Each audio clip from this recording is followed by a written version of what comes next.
নমস্কাৰ, স্বাগতম জনাইছোঁ মোৰ অন্য এটি ৰেচিপিলৈ। ফ্ৰেণ্ডছ, আজি মই বনালোঁ ঘিলা পিঠা।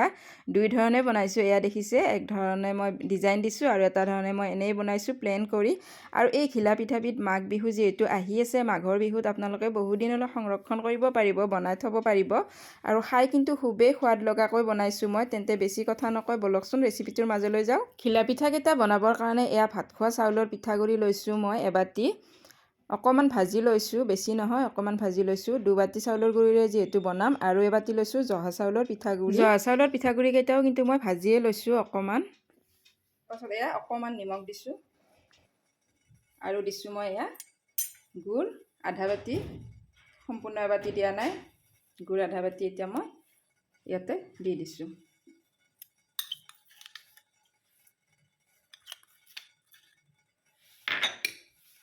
আৰু চেনি দিম, গুড় যিহেতু আধা বাটি দিছোঁ আৰু চেনিও আধা বাটি দিছোঁ। মই গুড় এবাটি সম্পূৰ্ণ দিব পাৰিলোঁ হয়, কিন্তু কিয় নিদিওঁ সেইটো আপোনালোকক মই পাছত ক'ম। গতিকে আধা বাটি গুড় আধা বাটি চেনি, কিমান হ'ল? এবাটি হ'ল সম্পূৰ্ণ দি দিলোঁ। অকণমান এইখিনি এতিয়া শুকানে শুকানে মিক্স কৰি ল'ম। পাছত দিছোঁ মই এয়া আধা চামুচ চফ। এতিয়া মই এইখিনি আকৌ লাৰি দিলোঁ। দি মই ইয়াতে দি দিম এতিয়া গৰম পানী। গৰম পানী মই কৰি লৈছোঁ, এয়া দেখিছে ভাপ ওলাই আছে। গৰম পানী অলপ অলপকৈ ঢালি দিব।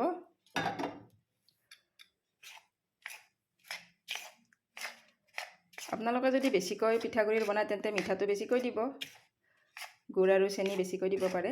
মই যিহেতু কমকৈ পিঠাগুড়ি লৈছোঁ, গতিকে মই মোৰ প্ৰয়োজন অনুসৰি দিছোঁ। এতিয়া অকণমান ঠাণ্ডা হ'ব দিম। ঠাণ্ডা হ'লে মই হাতেৰে লাৰিম। এতিয়া মই এনেদৰে চামুচেৰে লাৰি অকণমান ঠাণ্ডা হ'ব দিছোঁ। অকণমান ঠাণ্ডা হোৱাত মই হাতেৰে মঠি ল'লোঁ আৰু এতিয়া মই দি দিছোঁ এয়া ঘি এচামুচ। ঘিৰ সলনি আপোনালোকে ৰিফাইন তেলো ব্যৱহাৰ কৰিব পাৰে। আৰু মই নাৰিকলৰ গুড়ি আধা বাটি দিম, পাহৰি গৈছিলোঁ তেতিয়া দিবলৈ। তো এতিয়া মই নাৰিকলৰ গুড়ি আধা বাটি দি ল'লোঁ। নাৰিকলৰ গুড়ি দিলে পিঠাকেইটা খাই খুব ভাল লাগে, একেবাৰে নাৰিকল বিস্কুট খোৱাৰ নিচিনা লাগে। তো এতিয়া মই আৰু ঘি দিয়াৰ পাছত আৰু নাৰিকলৰ গুড়িখিনি দিয়াৰ পিছত আৰু ভালদৰে সানি ল'ম। একেবাৰে ধুনীয়াকৈ এটা আটাৰ ৰুটি বনালে আমি যেনেকুৱা ডো বনাওঁ তেনেকুৱা এটা ডো বনাই ল'ম। এয়া মই সুন্দৰ ডো এটা বনাই ল'লোঁ। এতিয়া মই ইয়াৰ পৰা অকণ অকণকৈ ল'ম। লৈ মই ভালদৰে এনেদৰে হাতত ঘূৰাম। এয়া দেখিছে, আৰু লাহেকৈ এনেদৰে হেঁচি দিম। আৰু ছাইডটো দেখিছে মোৰ অকণো ফাটা নাই। তো ডোটো কৰাত মোৰ ধুনীয়া হৈছে। এনেদৰে বনাই বনাই থ'ম মই। বেছি সৰু নকৰোঁ, বেছি ডাঙৰো নকৰোঁ।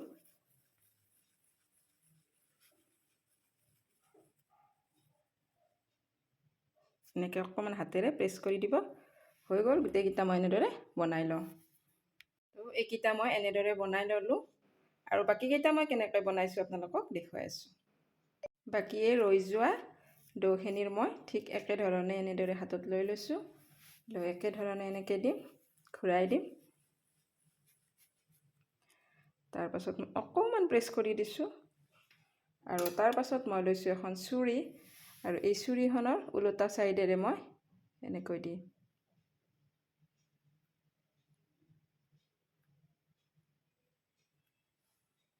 তাৰপাছত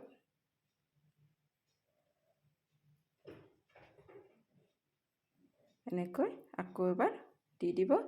তো ধুনীয়া এনেকুৱা বিস্কুটৰ ডিজাইন এটা হ'ব। মই আৰু এটা আপোনালোকক বনাই দেখুৱাই আছোঁ।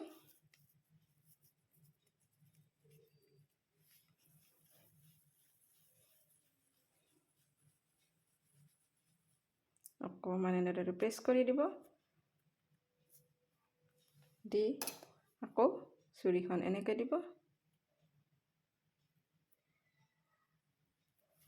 তাৰপাছত এনেকৈ দিব। হৈ গ'ল।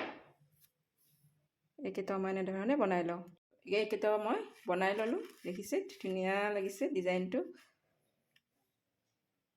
তো মই দুবিধ ঘিলা পিঠাই এয়া লৈছোঁ, এবিধ প্লেটখনত আৰু এইখন প্লেট। প্ৰথমতে মই প্ৰথম বনোৱাকেইটাই ভাজি লওঁ। ৰিফাইন তেল মোৰ গৰম হৈ গৈছে, দি দিছোঁ এটি এটিকৈ। জুইটো একেবাৰে কমাই ৰাখিব, তেলটো গৰম কৰি লৈ জুইটো কমাই ৰাখিব। তো পিঠাকেইটা মই কমকৈ দিছোঁ, বেছি দিয়া নাই। আৰু ইয়াত দেখিছে অকণমান ৰঙচুৱা হোৱাত মই ওলটাই দিছোঁ। আৰু ইমানেই সোৱাদ লাগে এই পিঠাবিধ খাই। আপোনালোকে যদি এবাৰ এনেদৰে মই বনোৱাৰ দৰে বনায় তেন্তে বাৰ বাৰ কিন্তু বনাই খাব মন যাব। এনেদৰে মই ৰঙচুৱা হোৱালৈকে ভাজি থাকোঁ।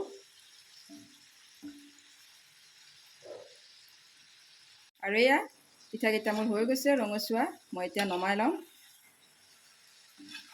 আৰু আপোনালোকক যে মই কৈছিলোঁ মই গুড় কিয় বেছিকৈ দিয়া নাই, চেনি আধা দিছোঁ, গুড় আধা দিছোঁ, এইটো কাৰণতে। যদি গুড় বেছিকৈ দিলোঁ হয় পিঠাকেইটা একেবাৰে ক'লা পৰি গ'ল হয়, পটককৈ দেই গ'ল হয়। গতিকে মই চেনি আধা দিছোঁ। আপোনালোকে তেনেকুৱা কৰিব, পৰিমাণটো গুড় আৰু চেনিৰ সমান সমানকৈ ল'ব। অকল গুড়েৰে যদি বনাওঁ পিঠাকেইটা ক'লা পৰি যায়, জ্বলি যায় আৰু ভিতৰে এৱাই থাকে। গতিকে মই এইকেইটা নমাই ল'লোঁ আৰু এইকেইটাও ফালে দি ল'লোঁ। এইবাৰ বেছিকৈ দিছোঁ মই, তেলটো যিহেতু ইতিমধ্যে পূৰা গৰম হৈছেয়ে, তো এইকেইটাও মই এনেদৰে ভাজি লওঁ।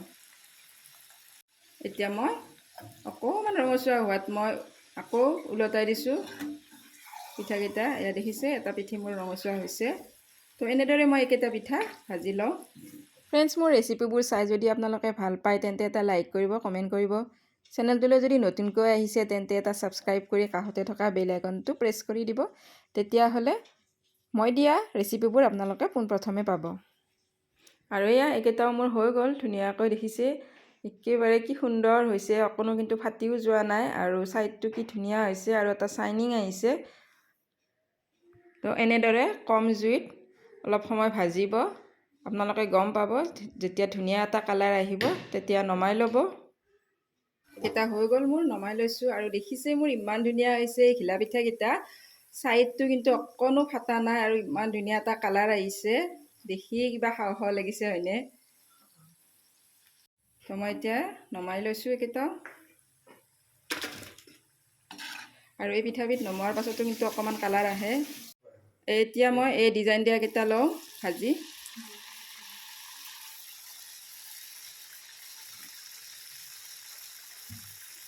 এয়া দি দিলোঁ গোটেইকেইটা, ঠিক একেধৰণে সেইকেইটা ভজাৰ দৰে এইকেইটাও মই ভাজি ল'ম।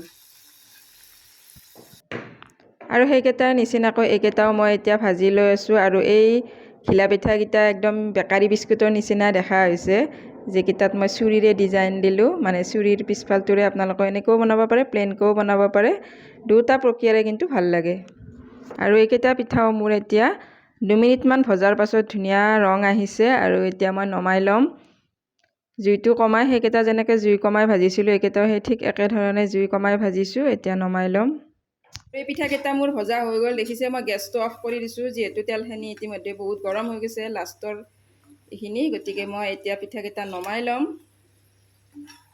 আৰু ধুনীয়াকৈ মই এতিয়া নমাই লৈ আছোঁ। আৰু মোৰ এয়া 2 ধৰণে ভাজি লোৱা ঘিলা পিঠাকেইটা হৈ গ'ল ৰেডি।